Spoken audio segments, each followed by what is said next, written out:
అందరికీ నమస్కారం. నేను Swaroopa Potlapalli. Welcome to I dream. సహజంగా తల్లిదండ్రులు తమ కూతురికి పెళ్లి చేసి కన్నీళ్లు కారుస్తారు, ఆనంద బాష్పాలు కారుస్తూ ఉంటారు. కానీ తమిళనాడుకు చెందిన యాక్టర్, ఆయన సౌత్ ఇండియన్ యాక్టర్ కూడా, రాజకీయ నాయకుడు అయిన నెపోలియన్ తన కొడుక్కి పెళ్లి చేసి ఆనంద బాష్పాలు కార్చారు. మస్క్యులర్ డిస్ట్రోఫీ అనే ఓ వ్యాధితో కనీసం కదల్లేని స్థితిలో చక్రాల కుర్చీకి పరిమితమైన తన పెద్ద కొడుకు ధనుష్కి ఆయన అక్షయ అనే అమ్మాయితో పెళ్లి చేసి ఆ సంతోషంలో కన్నీళ్లు పెట్టుకున్నారు. అయితే దీని మీద సోషల్ మీడియాలో వివిధ రకాలైన వ్యక్తులు వివిధ రకాలుగా కూడా స్పందిస్తూ ఉన్నారు, ట్రోల్ చేస్తూ ఉన్నారు. అంత అందంగా చక్కగా ఉన్న అమ్మాయికి ఇలా కదల్లేని స్థితిలో ఉన్న అబ్బాయితో పెళ్లి చేశారు, ఇదంతా డబ్బు కోసమే చేశారు, తమ సంతోషం కోసం చేశారు అంటూ విమర్శలు చేస్తున్న వారెందరో ఉన్నారు. ప్రస్తుతం నేను కొప్పుల వసుంధర చౌదరితో ఉన్నాను. తను చిన్నప్పుడే పోలియో సోకి చక్రాల కుర్చీకే పరిమితం అయ్యారు. అలాగే ప్రేమ వివాహం చేసుకున్నారు, విధినే ఎదిరించి ఇప్పుడు తల్లి కాబోతున్నారు. మరికొద్ది రోజుల్లో పన్నంటి బిడ్డను ఎత్తుకోబోతున్న వసుంధర ఈ పెళ్లి మీద ఏం మాట్లాడతారో, సమాజం ఎందుకు దివ్యాంగుల్ని ఇంత చిన్న చూపు చూస్తుందనే దాని మీద ఆమె అభిప్రాయం ఏంటో తెలుసుకుందాం. నమస్తే వసుంధర. ముందుగా కంగ్రాచులేషన్స్ అమ్మా. 8th month కొద్ది రోజులో నీ బేబీ బయటకు వస్తుంది, మా అందరికి కూడా సంతోషంగా ఉంది.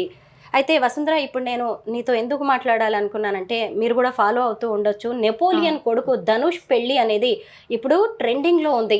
ఎవరు చూసినా కూడా విమర్శలు చేస్తున్నారు, అంటే దాన్ని మెచ్చుకునే వాళ్ళు కూడా ఉన్నారు. నువ్వేమంటావు దీని మీద? యాక్చువల్లీ పెళ్ళి అనేది ఒక వ్యక్తిగత విషయం. యాక్చువల్లీ ఆ అమ్మాయికి ఎంత అంటే విశాల హృదయం ఉంటే తనని పెళ్లి చేసుకోవడానికి ముందుకు వస్తుంది అనేది ఇక్కడ అర్థం చేసుకోవాలి.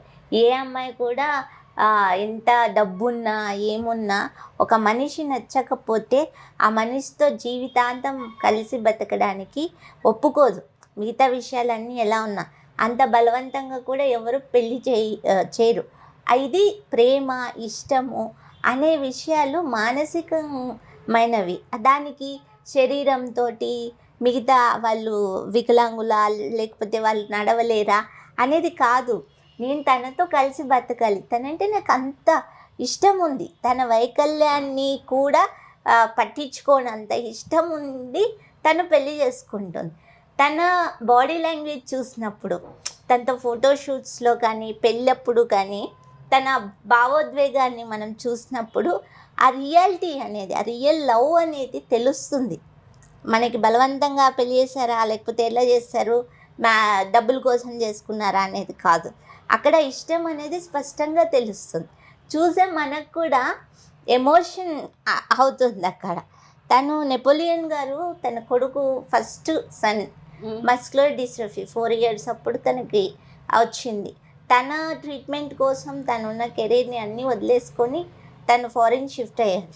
అక్కడ అమ్మాయి పరిచయం అయ్యి వాళ్ళిద్దరూ ఒకరికొకరు ఇష్టపడి, వాళ్ళ ఇష్టం తర్వాత వాళ్ళు పెద్దలు అందరూ కలిసి పెళ్లి చేశారు. మొత్తం ఇండస్ట్రీ అంతా ఎంతో సంతోషంగా వాళ్ళని దీవించడానికి వచ్చినప్పుడు ఈ ట్రోలింగ్స్ ఉంటాయి చూసారా, దీన్ని ఎలా అంటే అగైన్ మళ్ళీ వివక్షని గురి చేస్తారే. కానీ ఇలా ముందుకు రావాలి, ఒక నాన్ డిజేబుల్ కమ్యూనిటీ వాళ్ళు పెళ్లి చేసుకోవడానికి సంతోషంగా ఉండాలని ఎవరు చెప్పరు. నిజంగా చెప్పాలంటే ఒక ఇంకో డిజేబుల్ని పెళ్లి చేసుకుంటే వాళ్ళిద్దరూ డిపెండబుల్ కదా. కావాల్సింది యాక్చువల్లీ తను ఫిజికల్గా డిపెండబుల్, ఒక ఫిజికల్గా ఫిట్గా ఉన్న వాళ్ళు లైఫ్ పార్ట్నర్ అయితే తన లైఫ్ అనేది మంచిగా ముందుకు వెళ్తుంది, ఇంకొకళ్ళకి జీవితం ఇచ్చినట్టు అవుతుంది. మరి అబ్బాయి అలా ఉన్నా కూడా మంచి హయ్యర్ ఎడ్యుకేషన్ చదువుకున్నారు, బిజినెస్లు రన్ చేస్తున్నారు, ఫిజికల్ మూమెంట్ లేదు తనకి. అది వాళ్ళిద్దరి వ్యక్తిగత విషయం. ఏంటి తన మూమెంట్ అవుతాడా, తనకి ఎలా అనేది అబ్బాయి డిస్కషన్ చేస్తున్నారు. మేమిద్దరు కలిసి బతకాలనుకున్నప్పుడు తల్లిదండ్రులు ఆశీర్వదించారు. ఇందులో మనకు వచ్చిన నష్టం ఏంటి? ఎందుకు ఈ ట్రోలింగ్? సహజంగా ఇలాంటి పెళ్ళిళ్ళు జరిగినప్పుడు ఎవరికైనా కామన్గా కొన్ని క్వశ్చన్స్ వస్తాయి, దానికి ఆన్సర్స్ మీరు మాత్రమే చెప్పగలరు అని అనుకుంటున్నాను. ఇప్పుడు అతను చక్రాల కుర్చీకే పరిమితం అయ్యారు. ఈవెన్ మీరు కూడా అంతే, ఒకళ్ళ మీద డిపెండ్ అవుతారు. మీరు కుర్చీ వీల్ చైర్లోనే వెళ్తూ ఉంటారు కదా. అయితే మరి ఇలాంటి వాళ్ళు కాపురం చేయగలరా? రేపు భార్య బయటికి వెళ్ళినప్పుడు జాలి చూపులు చూస్తారు, అందరూ తలా ఒక మాట అంటారు. ఇంకొకటి, ఇలాంటి వాళ్ళు రేపు పిల్లలకి పుట్టే అవకాశం ఉందా వీళ్ళ వల్ల? దానివల్ల ఇప్పుడు అమ్మాయి కావచ్చు, అబ్బాయి కావచ్చు, లైఫ్ పార్ట్నర్ జీవితం నాశనం అవుతుంది అనే వాళ్ళకి మీరిచ్చే జవాబు? నేను ఇక్కడ విషయం ఏం చెప్పాలి, ఫస్ట్ ఆఫ్ ఆల్ ఎవరైనా పెళ్ళి అనే బంధంలో అడుగుపెట్టినప్పుడు నాన్ డిజేబుల్ కమ్యూనిటీలో కూడా పొట్టి పొడుగు, రంగు రూపు, ఆస్తి అంతస్తులు, చదువు అన్ని చిన్న చిన్న విషయాలు కూడా చాలా వస్తాయి డిస్కషన్కి. అంటే వాళ్ళిద్దరూ మ్యాచ్ కాదు ఎట్లా అనేది చాలా గొడవలు కూడా వస్తాయి. కానీ ఇక్కడ నేను చెప్పేది ఏంటంటే ఒక ఆత్మతో ప్రయాణం ఇది చెప్పాలంటే. ఇది ఫిజికల్ కాదు, ఫస్ట్ హార్ట్తో కూడా కాదు, ఒక ఆత్మతో ప్రయాణం. ఇక సెక్స్ విషయానికి వస్తే అది వ్యక్తిగత విషయం, ఒక ఇద్దరి అబ్బాయి అమ్మాయి యొక్క చాలా పర్సనల్ విషయం. 4 గోడల మధ్య వాళ్ళు ఎలా బతుకుతారు, ఎలా వాళ్ళు మూవ్ అవుతారు అనేది వాళ్ళ వ్యక్తిగత విషయం. ఇప్పుడు మనం ఎక్కడా కానీ పెద్ద ఈ సెక్స్ది పెద్ద దాచాల్సిన విషయం కాదు. ఓరల్ సెక్స్ లేకపోతే వాళ్ళ ప్లెజర్ది ఏం చేస్తారు, పిల్లలకి సరగసి వెళ్తారు, చాలా ఆప్షన్స్ ఉన్నాయి మనకి. అది పెద్ద మ్యాటరే కాదు అసలు. దానికి మీకు సంబంధం లేదు కదా. ఒకవేళ అబ్బాయి సెక్స్కి పనికిరాడు, అబ్బాయికి మూమెంటే లేదు, ఆ అమ్మాయి డెసిషన్ అది. మీరు వెళ్ళైతే సపోర్ట్ చేయలేరు కదా, మరి మీరెందుకు మాట్లాడుతున్నారు దాని గురించి? భార్యాభర్తలు వాళ్ళు ఏదో ఒక వాళ్ళిద్దరు డెసిషన్ అది. వాళ్ళిద్దరు ఎలా వెళ్తారు, ఫర్దర్ మూవ్ అవుతారు, పిల్లల విషయంలో సరిగేసుకెళ్తారు. అబ్బాయి స్పెమ్తో అమ్మాయి కంటుంది. చాలా వాళ్ళకి ఐడియాస్ ఉన్నాయో లేవో కానీ వసుంధర మాత్రం మంచి ఐడియా ఇస్తుంది. సీరియస్లీ లేదా సార్, అమ్మాయి నార్మల్ ఉంది, సరగోసి కూడా అవసరం లేదు. అబ్బాయి స్పెమ్ తోటి ఆర్టిఫిషియల్గా మనకి బేబీ కనేకి ఎన్నో ప్లాన్లు ఉన్నాయి మనకి. అది వాళ్ళిద్దరు డెసిషన్. ఇందులో మూడో వ్యక్తి వచ్చి కూర్చొని డిస్కస్ చేసేది ఏంటి? నాకు అసలు అలా డిస్కస్ చేసే వాళ్ళకి ఫస్ట్ ఆఫ్ ఆల్ మూర్ఖులు వాళ్ళు.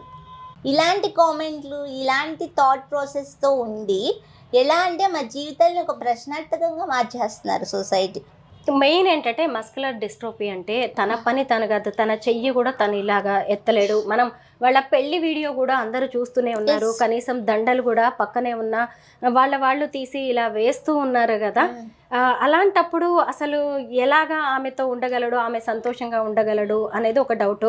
కానీ సేమ్ అదే స్థితిలో ఉన్న మీరు ఒక ఆడ మనిషి అయ్యి ప్రెగ్నెంట్గా అయ్యారు అంటే ఎందుకు ఇలాంటివి మీరు కూడా ఇలా ఒక డేరింగ్ స్టెప్ కదా, ఇలా ఎందుకు చేయాల్సి వచ్చిందంటారు? అదే నేను చెప్తున్నా, మిస్కన్సెప్షన్స్ రిమూవ్ చేస్తున్నా. నాకు మదర్ కావాలని, నేను అమ్మాయికి ఉండే సహజ సిద్ధమైన కోరికలు నాకు ఉంటాయి. సో మదర్ కావడానికి నా డిజేబిలిటీ ఏ విధంగా అడ్డం కాదు. అది అడ్డం అనుకునేది తెలియనితనంతో, అవగాహన రాహిత్యంతో. సైన్స్ ఎంతో ఇంప్రూవ్ అయింది, ప్రతిదానికి సొల్యూషన్ ఉంది. కానీ ఇక్కడ ఆ సొల్యూషన్ మా వరకు రీచ్ అవ్వట్లేదు. మాకు ఈ నీడ్ ఉందని చెప్పేసి మెడికల్ దానిలలో ఉన్న డాక్టర్స్కి ఎలా ట్రీట్ చేయాలనేది కొద్దిగా అవగాహన రాహిత్యం ఉంది. ఇప్పుడు మనకి అంటే ఇది ఇక్కడ పూర్తిగా ఉందని నేను చెప్పట్లేదు, ఉంది అవగాహన, ట్రీట్మెంట్ విధానాలు, కానీ రీచింగ్ లేదు, ఇక్కడ ప్రచారం లేదు. ఫస్ట్ ఆఫ్ ఆల్ ఎవరికైతే నీడీ పీపుల్ ఉన్నారో వాళ్ళ వరకు ఇవన్నీ వెళ్ళట్లేదు. మనకి చూసుకుంటే మిగతా హాస్పిటల్స్ లైక్ ఇప్పుడు మనం ఫెర్నాండెస్ కూడా చూసుకోవచ్చు, 99% నార్మల్ డెలివరీ, వాళ్ళు కూడా కొంతమంది కేసులు ట్రీట్ చేసి. కానీ ఇక్కడ ఏంటంటే ఎవరికి వాళ్ళకి డిఫరెంట్గా ఉంది ఇది ట్రీట్మెంట్ విధానం అండ్ ఖర్చుతో కూడుకున్న విధానం. సో దీన్ని వాళ్ళ వరకు తీసుకెళ్ళే ఒక ప్లాట్ఫామ్ లేదు మనకి, అంతే.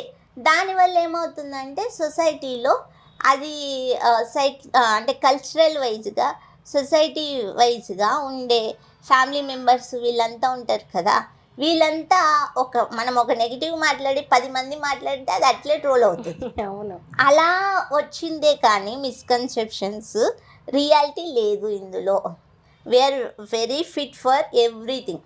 ముఖ్యంగా ఇప్పుడు నెపోలియన్ గారు టార్గెట్ అయ్యారు. ఆయన రాజకీయ నేత కావడం ఒక కారణం కావచ్చు ఇందులో. ఎందుకంటే ఆయన తన కొడుకు సంతోషం కోసం అమెరికాలో ఉంటూ కూడా ఒక తమిళ అమ్మాయితో కొడుక్కి పెళ్లి చేశారు. పైగా తను కోరుకున్నట్టుగా జపాన్లోని టోక్యోలో పెళ్లి చేశారు, కొడుకు కోరుకున్నట్టుగా. అయితే ఆయన అంత అందమైన అమ్మాయిని తన కొడుక్కిచ్చి పెళ్లి చేసి ఆమె జీవితాన్ని నాశనం చేశారని, ఆమె గొంతు కోసారని చాలా మంది అంటున్నారు. అంటే ఇప్పుడు ఇక్కడున్న ధనుష్నే కాకుండా తండ్రిని కూడా టార్గెట్ చేసి మాట్లాడుతున్నారు. ఇలాంటి టైంలో కుటుంబ సభ్యులు కూడా కొంత బ్లేమ్ మోయాల్సి వస్తుంది. దీని మీద మీరేమంటారు? ఇప్పుడు యాక్చువల్లీ వాళ్ళని బ్లేమ్ చేస్తున్నారు.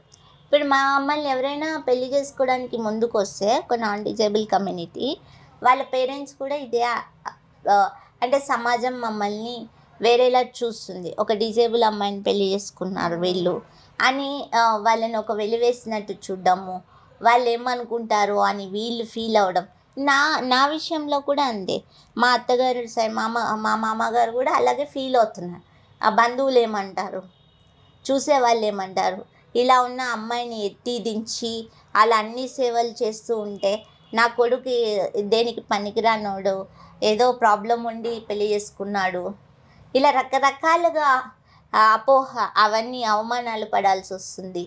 అవసరమా ఇది, వద్దు. ఇలానే ఈ ఈగో ఇలా ఏవైతే నెగిటివ్ ట్రోల్స్ చేస్తున్నారో వీళ్ళ వల్లే ఇలాంటి ప్రాబ్లం. ఇలాంటి వాళ్ళు పెళ్లి చేసుకున్నాక మేము ఎంత సంతోషంగా ఉన్నాము, ఎలా బతుకుతున్నామని చూసే ధైర్యం ఉందా వీళ్ళకి? లేదు. ఇప్పుడు చేసుకున్నప్పుడు ట్రోల్ చేస్తున్నారు. చేసుకొని మళ్ళీ సంతోషంగా బతికినప్పుడు వాళ్ళు వస్తుంది కదా, మళ్ళీ వాళ్ళు ప్రెగ్నెన్సీ అప్పుడు ఏదో ఒకటి షూట్లు బయటకు వస్తాయి. అప్పుడు వాళ్ళని చూసి సంతోషించండి, వాళ్ళు ఎంత బాగా హ్యాపీగా బతుకుతున్నారని.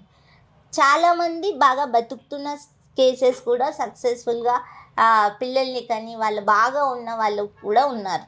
వాళ్ళని చూడండి. అంతేగాని నోరుందని సోషల్ మీడియాలో కామెంట్ చేసుకోవడం ఇవన్నీ చేయకండి. ఇప్పుడు ఆయన కూడా ఆయన ఎంత కష్టపడి తనని పెంచుకొని ఉంటాడు చిన్నప్పటి నుంచి కొడుకునే. ఒక అమ్మాయి దొరికింది అంటే వాళ్ళు ఎంత సంతోషపడి ఉంటారు.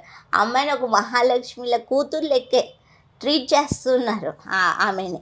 ఇట్లాంటి వాళ్ళని ఐ థింక్ వాళ్ళకి అంత మెచ్యూరిటీ ఉంది, పట్టించుకోరు. కానీ ఒక నార్మల్ అంటే మనకి middle class, lower middle class ఈ సెక్టర్లో మనం ముఖ్యంగా పరువుకి ఎక్కువ ఇంపార్టెన్స్ ఇస్తాం. అన్నిటికంటే మనం ఎక్కువ పట్టించుకుంటాం. 80% ఆఫ్ డిజేబుల్ పీపుల్ విలేజెస్లో ఉన్నారు. మళ్ళీ విలేజ్లో వాతావరణం ఎట్లుంటుంది? వాళ్ళు ముఖ్యంగా ఎదుటోడు ఏమనుకుంటాడో అనే బతుకుతారు. వాళ్ళ కోసం వాళ్ళు బతకరు. సో దానివల్ల చాలా ప్రాబ్లమ్స్. అయితే ఇప్పుడు మీరు ఇలాగా వేరే వాళ్ళ మీద డిపెండ్ అయ్యి ఉండి కూడా ఇలా చక్కగా ప్రెగ్నెంట్ అయ్యారు, చక్కగా రేపు మాపో బిడ్డ వచ్చేస్తుంది. అలాంటప్పుడు ఇప్పుడు అక్షయ ఉంది కదా, ధనుష్ భార్య, ఆమెకి ఇంకా కనే ఛాన్సెస్, ఆమెకి ఇంకా తన బిడ్డను తాను చూసుకునే అవకాశాలు ఎక్కువ కదా. దీన్ని ఎందుకు సమాజం ఓ పాజిటివ్ కోణంలో చూడట్లేదు? అది ఏంటంటే ఫస్ట్ ఆఫ్ ఆల్ డిజేబిలిటీ అనేది ఒక ఏంటి, ఎలా దాన్ని ఒక పాపము శాపము, ఏదో తప్పు చేస్తేనే డిజేబిలిటీ వస్తుంది, ఇట్లాంటివి మనకి తరతరాలుగా మన మైండ్లో కూరుకొని పోయిన భావజాలం. ఎట్లయితే స్త్రీని అణిచివేతకి ఇంత మనం పోరాడుతున్నా, మనకి ఇంత సక్సెస్ఫుల్ పర్సనాలిటీస్ ఉన్నా, ఇప్పటికీ స్త్రీ విషయంలో 50% రిజర్వేషన్ ఉందా? ఎందుకు లేదు? స్త్రీ అంటే ఒక చులకన. అట్లాంటి దాంట్లో వైకల్యం అనేది ఇంకా ఎట్లా అంటే చాలా చాలా మార్జినలైజ్డ్ సెక్టర్ అది. అసలు వాళ్ళు మనుషులుగానే ట్రీట్ చేయబడట్లేదు. అట్లాంటి వాళ్ళకి ఇవన్నీ అర్థమవుతాయా? అర్థం అవ్వవు. చాలా అవేర్నెస్ తీసుకొని రావాలి ఈ సెక్టర్ గురించి. అవును, ఎక్కడికి వెళ్ళినా కానీ మహిళే టార్గెట్ అవుతుంది. అంటే ఇలా ఉన్న మీరు పెళ్లి చేసుకున్నా నీకు అవసరమా అని మిమ్మల్ని అన్నారు, చదువుకున్నా అన్నారు, తర్వాత జాబ్ చేసిన అన్నారు, ఇప్పుడు ప్రెగ్నెంట్ అయితే కూడా నీకు అవసరమా అన్నారు. ఎగ్జాక్ట్లీ ఇప్పుడు అక్షయ్ చూసినప్పుడు అక్షయ్ని కూడా టార్గెట్ చేస్తున్నారు. తను ఒక మంచి మనసుతో కావచ్చు, లేదంటే తన లక్ష్యాలు కూడా వేరుగా ఉండొచ్చు, ఆ కుటుంబంతో అసోసియేషన్ కోరుకుని ఉండొచ్చు, ఇతని మనసు నచ్చి ఉండొచ్చు, వాళ్ళిద్దరికి ఏదో కలిసి ఉండొచ్చు మనసులు. అయినా సరే ఇప్పుడు అక్షయ్ని కూడా టార్గెట్ చేసి డబ్బు కోసం అని చెప్పి ఆమెను కూడా అలా అనడాన్ని మనం ఎలా చూడొచ్చు? సరే, అది ఇక్కడ ఒక డిజేబుల్ని పెళ్లి చేసుకునిందని ఆమె మీద ట్రోల్ చేస్తున్నారు. ఓకే, అంబానీ గారు, నేను అంటున్నానని కాదు, అంబానీ గారి కొడుక్కి హెల్త్ ప్రాబ్లం ఉంది. ఆమె తను కూడా అతన్ని ఇష్టపడి పెళ్లి చేసుకుంటోంది. Normal person. వాళ్ళ పెళ్ళి అంగరంగ వైభవం జరిగింది. మరి ఎందుకు ట్రోల్ చేయట్లేదు? అంటే ఇక్కడ మార్జినలైజ్ సెక్టార్లో ఎవరైతే ఉంటారో స్త్రీలు కావచ్చు, వికలాంగులు కావచ్చు, అందులో వికలాంగులైన స్త్రీలు ఉన్నప్పుడు ఇవన్నీ ఎక్కువ మనకి. అది అంటే ఒక నెపోలియన్ ఆ కుటుంబం అంటే అంత హయ్యర్గా వాళ్ళు పొలిటీషియన్స్ అయ్యి మంచి ఫ్యామిలీ అయినా వాళ్ళనే వదలట్లేదు. ఇంకా నార్మల్ లోయర్ మిడిల్ క్లాస్ వాళ్ళని వదులుతారా? ఇది మైండ్ సెట్ అంతే. కానీ జనాల్లో కూడా బ్రాడ్ మైండ్ రావాలి, మెచ్యూరిటీ రావాలని చెప్తున్నారు మీరు.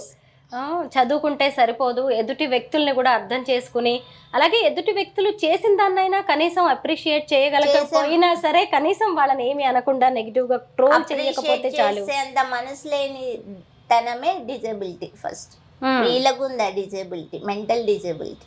అవును, అంటే అతని జీవితం అలాగే ఉండిపోవాలా? ఒకవేళ ఒక విధి కాటేసిన జనం కూడా ఆయన ఎందుకు అలాగే ఉండనివ్వాలి అనేది మీ చేయడానికి. నేను పెళ్లి చేసుకుంటానా, ఎవరిని చేసుకుంటా, నన్ను ఎవరు చేసుకుంటారా, అమ్మాయి ఎందుకు చేసుకుంటా, నీకెందుకు ఫస్ట్ ఆఫ్ ఆల్? మీకు వేరే పని లేదా? ఈ మాత్రం ఆలోచించకుండానే ఆమె నిర్ణయం తీసుకుంటుందా? ఉంటుందా? వాళ్ళకి తెలీదా? వాళ్ళు ఇన్ ఫ్యూచర్ వాళ్ళకి సెట్ అవ్వకపోతే పోతారు, విడిపోతారు. ఎవరు విడిపోవట్లేదా? అవును, ఎంతమంది సెలబ్రిటీస్ విడిపోతున్నారు, ఎంతమంది నార్మల్ వాళ్ళు విడిపోతున్నారు. అదంతా ఒక జర్నీ. మనం ఎవరు డిసైడ్ చేయడానికి? ఎస్, చాలా బాగున్నాయి మీ అభిప్రాయాలు. ఇంకొందరిలో కూడా ఆలోచన రేకెత్తించేలాగా మీరు మాట్లాడుతున్నారు. అంటే ఒకళ్ళు డిజేబుల్, ఒకళ్ళకి వైకల్యం ఉన్నంత మాత్రాన పుట్టినప్పటి నుంచి కాటికి వెళ్ళే వరకు కూడా వాళ్ళు అలా ఒంటరితనంతో నేను దేనికి పనికిరాను అని అలా మంచానికి పరిమితమై అలా ఉండాల్సిన అవసరం లేదు. వాళ్ళని అంగీకరించే వాళ్ళు కూడా ఉన్నారు.